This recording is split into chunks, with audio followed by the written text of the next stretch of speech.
Approvato in Consiglio dei Ministri il Family Day, un provvedimento il cui obiettivo è sostenere la famiglia nel suo insieme con contributi alle mamme e lavoro agile per le donne. Vogliamo sostenere il ruolo dei genitori e la loro funzione sociale ed educativa, vogliamo contrastare la bassa natalità e valorizzare la crescita armoniosa dei bambini investendo sul protagonismo giovanile. Vogliamo favorire la conciliazione della vita familiare con il lavoro, in particolare quello femminile. Tutto questo è il Family Act. Lo ha dichiarato il capo del governo Giuseppe Conte dopo l'approvazione del disegno di legge. Composto da 8 diversi articoli, prevede un assegno familiare mensile che sarà corrisposto dal 7° mese di gravidanza fino al concepimento del 18° anno di età di ciascun figlio, con una somma di denaro mediante il riconoscimento di un credito d'imposta. Per i figli nati successivamente al primo, l'assegno subirà una maggiorazione del 20%. Si introduce l'indennità integrativa del 30% della retribuzione per le madri lavoratrici erogata dall'INPS, la deducibilità delle spese per le babysitter ed altre forme di incentivo per le donne che lavorano, come ad esempio il lavoro flessibile, e per i genitori di figli con età inferiore ai 14 anni sarà riconosciuto il lavoro agile. Previsto inoltre il sostegno alle famiglie mediante detrazioni fiscali delle spese sostenute per l'acquisto di libri universitari per ogni figlio maggiorenne a carico iscritto all'università, il sostegno alle famiglie relative al contratto di affitto di abitazioni per i figli maggiorenni iscritti ad un corso universitario e il sostegno alle giovani coppie con agevolazioni fiscali per l'affitto della prima casa. Per i figli a carico sarà previsto un buono per il pagamento delle rette, degli asili nido e altri servizi per l'infanzia, nonché l'assegno di natalità.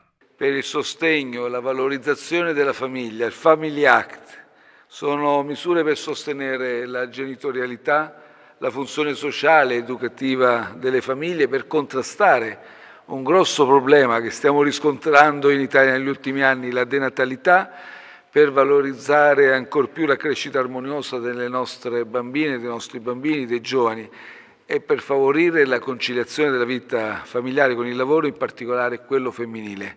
Do subito la parola alla Ministra Bonetti e poi alla Ministra Catalfo, perché devo a loro l'impegno per portare a compimento questo nuovo significativo provvedimento normativo. È un momento storico, un momento importante per il nostro Paese, che finalmente si dota di una riforma integrata e multidimensionale per le politiche familiari.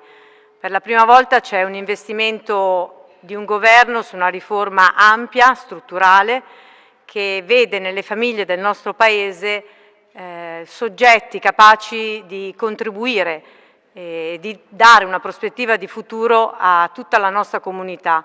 Le famiglie lo hanno dimostrato particolarmente in questi mesi ed è importante. Io ho molto apprezzato il coraggio e l'intuizione del Presidente del Consiglio e il lavoro conseguente di tutto il Governo, che ha portato all'approvazione di questa riforma come il primo atto concreto anche di ripartenza dopo questi mesi difficili. Ripartiamo investendo in umanità, con proposte chiare che vogliono cambiare in meglio la vita delle nostre famiglie. Un lavoro molto importante, una riforma fatta in sinergia con il Ministro Bonetti e con tutti gli altri ministri coinvolti, che tocca dei punti importanti sulla famiglia, sul sostegno alla genitorialità, che riguarda anche in modo particolare le donne, il lavoro femminile.